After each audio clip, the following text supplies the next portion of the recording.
The most expensive mistake you can make when moving to San Francisco isn't overpaying or skipping an inspection, it's choosing the wrong San Francisco neighborhood. Today I'm going to talk about the 6 neighborhoods that people outside of San Francisco will make the mistake of buying or renting in. The cost isn't just the transaction. Once you're there, every day you're waking up and you're in the wrong place and you're not happy. We've got 6 neighborhoods that people move to for the wrong reasons. They've got expectations, and then there's the reality that I'm going to give you here today. One on this list is probably one you're already thinking about, and that's the one you should probably be paying the most attention to.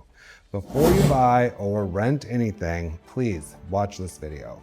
Life living in the city here is just so different than where people are coming from, that there's more that they need to understand about the neighborhoods than they know.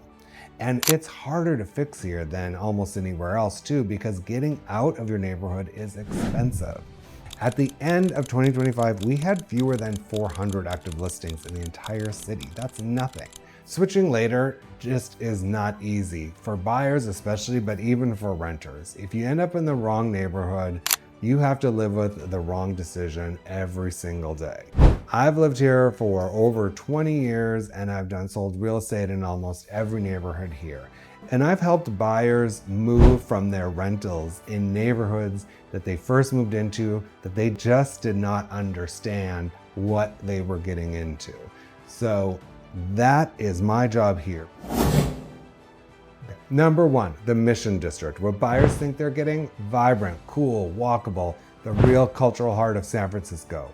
And that is true, actually. What it does well, it has real city energy. It's got great restaurants, fun nightlife, very walkable, great weather, and it's all true on paper. If you want to feel like you're in a city, the Mission delivers. The problem is the mismatch, and this is what the listings don't show you. It's gritty in ways that catch people off guard. There's a real difference from one block to the next. You can have a Victorian, a wine bar, people with strollers, it's lovely. Then you turn the corner, it's loud, it's grittier, it's a very different reality. It's not a bad neighborhood, it's just the Mission. Moving onto the wrong side of that corner, you will know immediately. Also, the parking in the Mission is pretty difficult generally, and the street conditions are really inconsistent. Saturday afternoon energy is awesome, but it hits really different than Sunday night at 11 p.m. when you have an early meeting in the morning. Avoid if you want quiet, predictability, easy parking. It's great if you want real city life, not curated city life. And you can handle activity, noise, and that grit for real urban energy, and you like incredible food. A lot of tech buyers are drawn to SoMa for the same reason they choose their job. It's optimized. There's a new building, fast commute, there's no wasted time. That logic makes sense, but I'm going to explain where it all breaks down. What SoMa does well, they've got newer housing stock. They've got great access to downtown, the Caltrain, the freeway, it checks the commuting boxes. The mismatch is that it does not feel like a neighborhood in the San Francisco sense with great Victorians, etc. It really lacks warmth, street life, and a village within a city quality that you get in a lot of these other neighborhoods in the city. Right now, the longest average days on market of any neighborhood in the city is in the SoMa district. It's the only district in San Francisco where sellers are routinely getting less than asking price. The market's telling you something about the long-term demand, so you should think about that.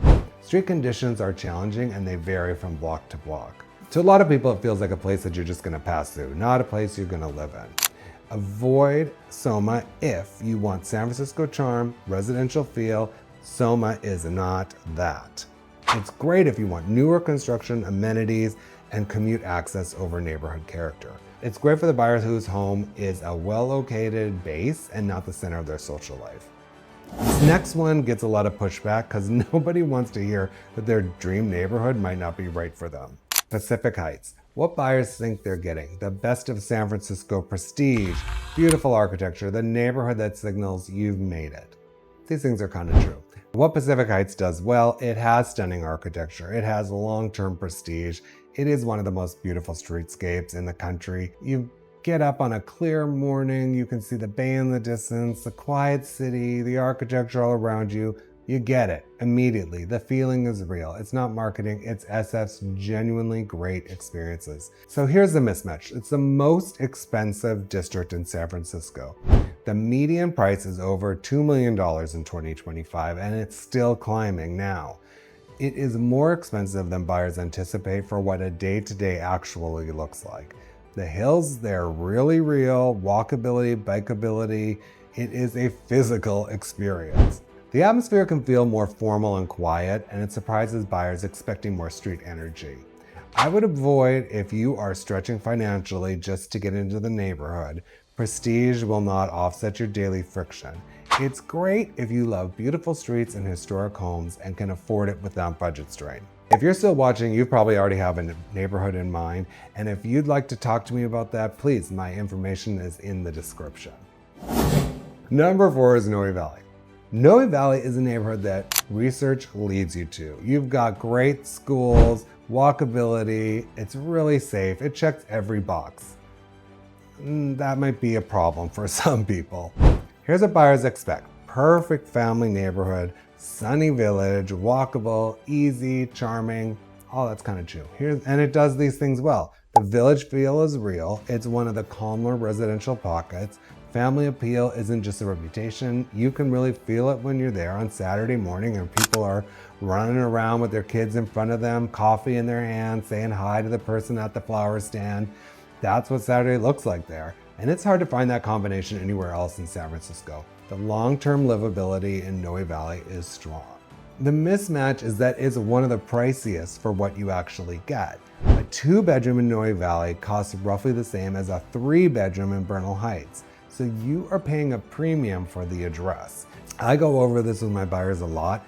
When they're really stretching to try to get into Noe Valley, there are options. Noe Valley is great if family living and charm are genuine top priorities. If your budget is comfortable and you want that farmer's market, coffee shop owner type of situation, Noe is gonna give it to you. If Noe is the one you choose with your head, the Marina is the one you choose with your gut, and both can be wrong. What buyers think they're getting with the Marina: quintessential San Francisco. Beautiful architecture, waterfront access, lively streets, and aspirational lifestyle. This is kind of true. What the Marina generally does well is the social energy and the amazing waterfront access, the Marina Green, Crissy Fields. They've got views of the Golden Gate. The housing stock is lovely. If you want a neighborhood that feels alive, social, and visually beautiful, the Marina really delivers. This is the mismatch. The Marina skews young and social in a way that doesn't work for every buyer long term. Nightlife spillover on weekends is significant. If you live near the main commercial strips, Friday and Saturday nights are loud. Parking is genuinely difficult, and buyers who move there in their late 30s with young families sometimes find that neighborhood energy, which felt so exciting, starts to feel like something they're living next to rather than being a part of. I've had clients that rented in the Marina when they were 35 and now they're 38 and their life has totally changed and their neighborhood is still the same. They didn't make a bad decision, they made a decision that had an expiration date. Avoid the Marina if you want quiet, you need space, you're looking for a grounded, long-term family neighborhood. The Marina is great if you love energy, waterfront lifestyle, and a social scene. If Saturday morning means a run along Crissy Field and the Golden Gate in front of you and brunch on Chestnut Street after, and that's generally the life you want right now, the Marina will deliver it. Better than almost anywhere else in the city. And finally, the neighborhood where California sunshine goes to die. The Sunset District. What buyers think they're getting: space, calm, value, family-friendly living, and the real San Francisco that locals actually live in. These are kind of true. What the Sunset generally does well is they've got more space than almost anywhere else in the city. You get huge backyards, the streets are really calm, and it is a relative value. Your dollar does go further there in the Sunset than almost anywhere else in San Francisco. Here's where the mismatch happens. The Sunset is foggy. It is more than foggy. It can feel like a completely different city. picture July in San Francisco. The Mission might be 68, 70 degrees and sunny. Dolores Park is packed with people having their lunch and looking out at the city, and you drive 20 minutes west to the Sunset and you're in a different world. It's 57 and it's freezing because the marine layer is sitting right on top of the neighborhood. And that gray, it does not burn off until 3 p.m. It may not burn off at all. It'll be foggy all day. This is not an exaggeration. This is the summer in the Sunset. For buyers coming from Phoenix or Austin or LA, that's a genuine lifestyle adjustment. The other thing is driving across the city, it can take a long time if you're in the Sunset. Getting downtown or to the east side neighborhoods is a real commute. And the urban San Francisco feeling that buyers often have in their heads, the energy, the density, the feeling of being in the middle of it, it's much quieter in the Sunset. So who should actually think twice before falling in love with the Sunset? More people than you think. Avoid the Sunset if you want sunshine, faster access across town, or the higher energy urban experience most people associate with San Francisco.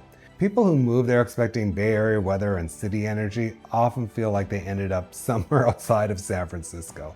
The Sunset is great if you want space, calmer blocks, and a more residential lifestyle, not to mention a great backyard.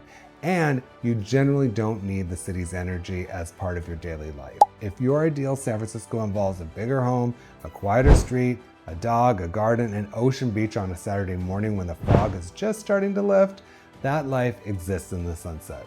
It's not the San Francisco people brag about at dinner parties, but for the buyers who find it, it's often the version they end up loving the most. So that's the list.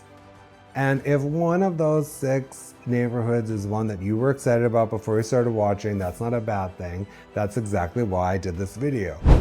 These are 6 great neighborhoods and they're not going to be right for everybody. And the thing about San Francisco is that it's the neighborhood decision. That is the real estate decision. Get it right and almost everything will be manageable. Get it wrong and no amount of square footage or finishes is going to fix how you feel about where you live. If you want to understand more about San Francisco at a deeper level, before you make any decisions, watch this next video that I give my opinion about 20 years of living in San Francisco. I'm Clay Jeffrey and I'll see you at the next one.